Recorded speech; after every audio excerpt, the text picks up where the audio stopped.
Hello students, this is the video on the week 23 midterm. First thing I want to do is explain to you what is being assessed on this midterm. So it is, as you can see at the top, reading informational. So our text will be informational, and it is assessing skills 10.1, 0.4, and 0.6. We've already talked about 0.4, so I am going to focus on 0.1 and then 0.6. So 0.1 is all about determining main ideas and evidence in a text, okay? And then 0.6 is analyzing an author's perspective or purpose, okay? So one of the ways to think about this is there are going to be questions that have to do with what is going on in the text, and there are going to be questions that have to do with why, like why is the author doing that? All right, so let's start this attempt, and then I will walk you through a couple of strategies.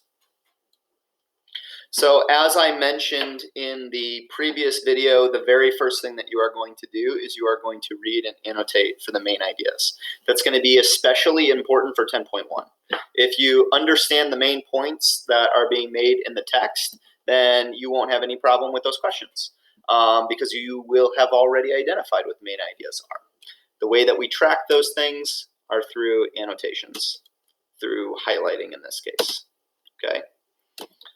So I'm actually just randomly highlighting things right now, but when you guys are looking at your text, this is what it should look like when you are all done. Where's my highlight?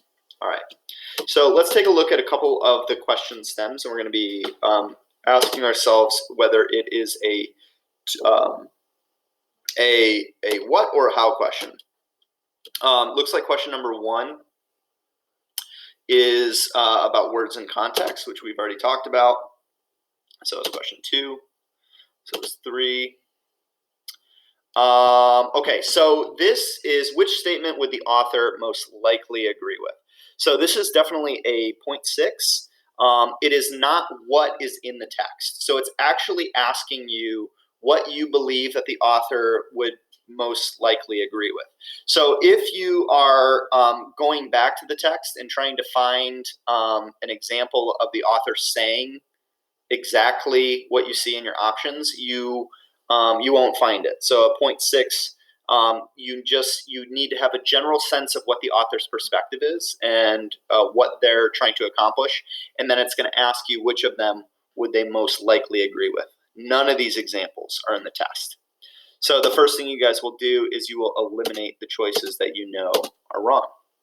0.6 is one of the harder standards to teach because there's not a ton of strategies that you can do. It's mostly questions that you ask yourself, like, does the author agree with this? Do they disagree? And why? Here's another one. The author's attitude toward researcher Stephen Covey and John Letter is one of, it's either agreement or disagreement, right? So you'll look and see how the author is using them. He uses them as evidence at the bottom of the essay. I think this question is actually pretty easy, but you just try to figure out whether or not he would agree or disagree. And then there's 2 options for both, so you're kind of left with which one of the options is the better answer. Okay, I want to try to find an example of a main idea one.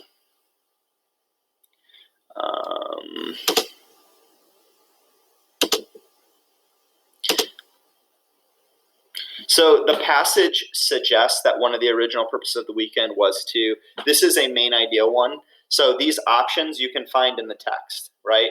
The passage suggests that one of the original purposes of the weekend was to what? Your options here are potential subclaims. So one of these would be an accurate subclaim. All right, let's see if I have time for one more. Which one is the best evidence to the answer to the previous question? Again, you're going to use concrete evidence to support that. All right, so for 10.1, for the what questions, you will find evidence in the text. I hope this video is helpful. Let me know if you have any questions.